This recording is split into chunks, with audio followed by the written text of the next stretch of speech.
हालै बनेका नेपालका युवा तथा खेलकुद मन्त्री बब्लु गुप्ता उनले हालै अक्टोबर 26, 2025 राष्ट्रपति कार्यालयमा पद तथा गोपनीयताको शपथ लिएका हुन्। उनका बारेमा थप जानकारी। गुप्ता जेनजी आन्दोलनका एक प्रमुख व्यक्तिको रूपमा चिनिन्छ।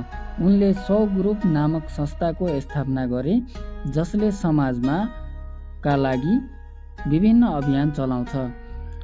उनको संस्थाले नेपालको पहिलो निशुल्क कपडा बैंक लगायतका कामहरू गरेका छ। उनी लाहान सिराहाका बासिन्दा हुन्।